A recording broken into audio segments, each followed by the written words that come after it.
So Nicholas Lim here. I'm going to talk to you about the aorta and the renal ultrasound examinations.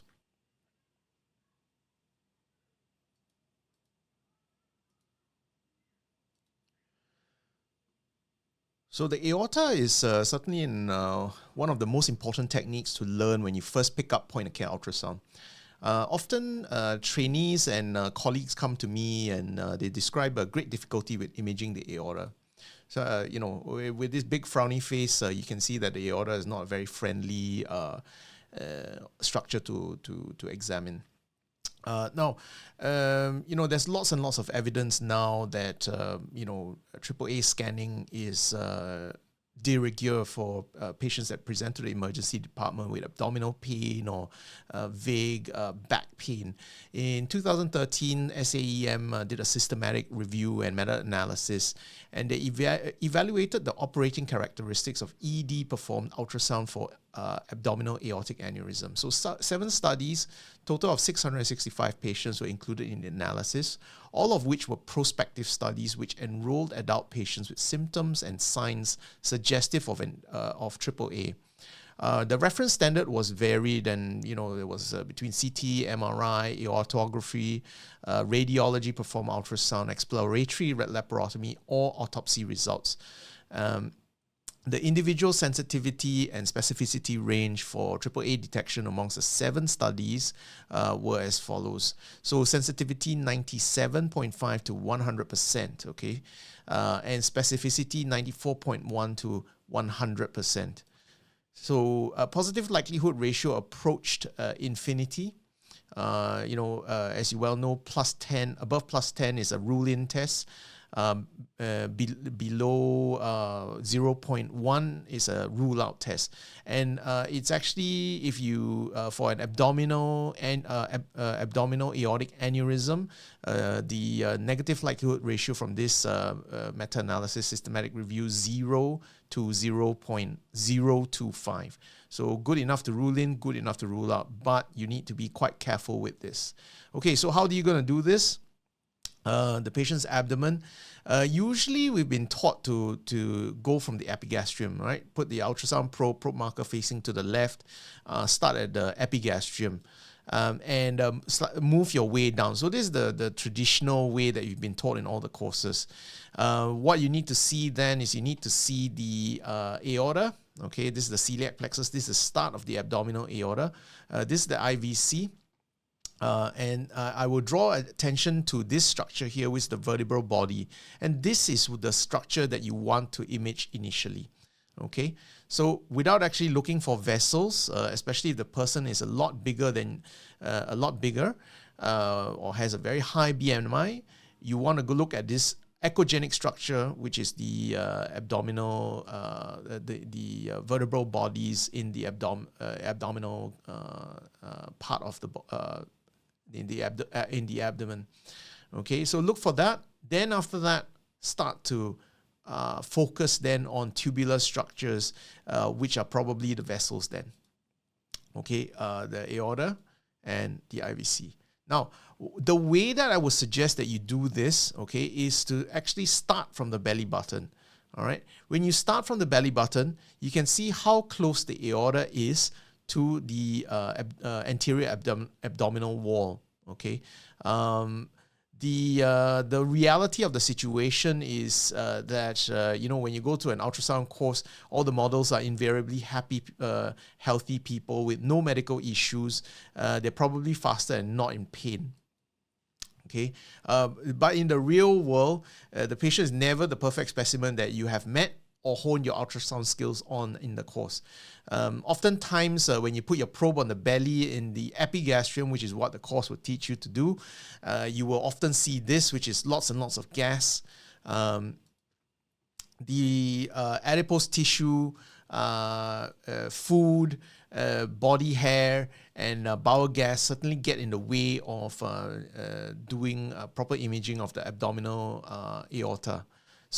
And it makes sense anatomically, because when you look at this, you can see that the lumbar lordosis pushes the aorta forward. Okay, so makes it a little bit more anterior compared to trying to image it further up. where it's often masked by bile gas and all the other factors that we spoke about. Okay, so again, let's look for the vertebral body. Okay, the hyperechoic white line, that's the vertebral body. Then after that, you look for the structures around that. So what does it look like? What does a aneurysm look like? Okay, so again, vertebral body.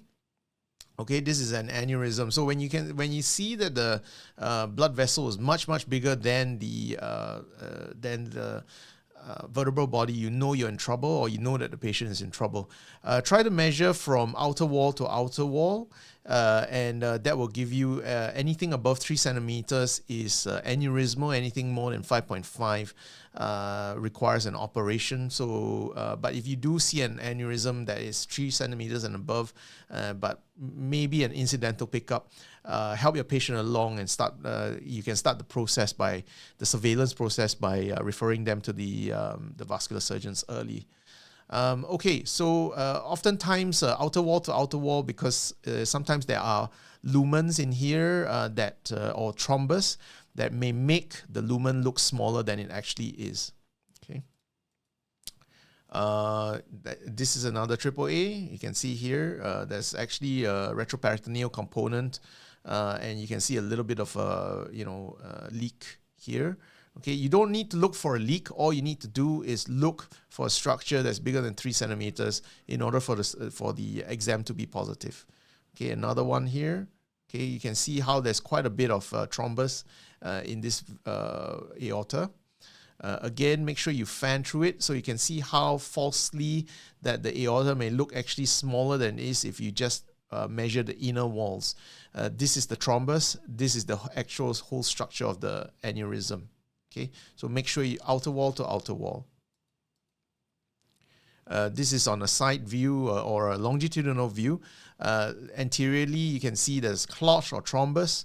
Again, outer wall to outer wall measurements, please.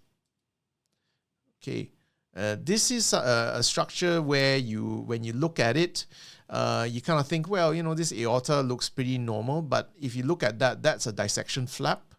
Okay. And you can see here that the flap is actually quite extensive. So this would, if the patient is stable, you're on the phone to the vascular surgeons. They may certainly, if the patient is stable, ask you to send the patient down for a CT scan, which is that's a discussion with your vascular surgeons. Here again, this is another dissection. Okay, so let's recap.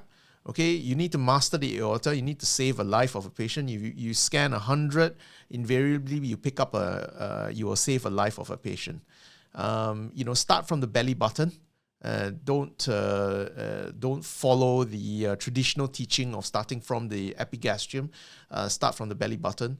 Look for the vertebral body, okay, which is the bright white structure, and then after that, try and focus on tubular structures that will probably be vessels.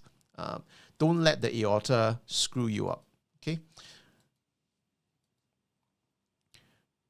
Now, with the aorta as well, so oftentimes patients often present with back pain, abdominal pain, and these two exams really should be done together, if you ask me. So anybody with a loin to groin pain that would be suggestive of ureteric calculi, you should go and scan the aorta as well. And vice versa, anybody with abdominal pain radiating to the back or whatever it is, have a look at the kidneys as well, if there isn't an abdominal aneurysm. So how do you do this? Okay, so kind of like the EFAST examination, the right upper quadrant, left upper quadrant, but you need to go a little bit more posterior, okay, and direct your probe towards the probe face towards the patient's vertebral bodies, okay. In the left upper quadrant, you can see that you actually have to go a little bit more posterior compared to the right, okay. What are you looking for? Essentially, for the point of care focused ultrasound examination, all you're looking for is whether there's hydronephrosis or not. You're not looking for abscesses, you're not looking for abnormalities, you're not looking for anything else besides this. You're looking for an obstructive picture, okay, that may change the way that you manage a patient with ureteric colic. So as you can see here, this is your renal pelvis calyces, the collecting system. Okay, so this is what it looks like normally. When there's mild hydronephrosis, you will see that these collecting ducts will actually start to become more dilated. There's a lot more blackness in the pelvis of the kidney. Okay, as it gets worse and worse and worse, it actually goes into the cortices of the cortices and the medulla of the kidney. And it starts to get bigger and bigger and bigger. Okay, when it's very severe hydronephrosis, so this is at this stage chronic, you can see that the cortices are actually compressed. Okay, and this has taken a bit of time to actually develop. This is severe hydronephrosis. So for all intents and purposes, with a renal function, with a normal renal function, mild hydronephrosis, still a possibility to actually discharge the patient if the pain is under control. If there's moderate hydronephrosis, I would suggest that this is probably an obstructive picture, and you probably need to get the urologist on board sooner rather than later. You can use renal ultrasound or bladder ultrasound to actually direct procedures as well. So this is, catheterizing a patient. So you can see here you're actually in the false lumen, all right? When you actually pull back on the catheter and then inflate it in the actual bladder cavity itself, you're actually going to get urine flowing out through the catheter itself. Another thing that would be good to see as well is look at the bladder, and in particular the inferior pole. So this is in the longitudinal section. This is the bladder in longitudinal section, probe marker towards the patient's head. Okay, this is towards the head. This is towards the feet. You can see what we call the twinkle sign here. Okay, so this is where a stone is stuck in the vesico-ureteric junction, the VUJ stone. All right, and this is pathognomonic for it. Okay, and you can see this twinkling artifact here as the urine tries to bypass it. Okay. And that's me for the aorta and the kidneys.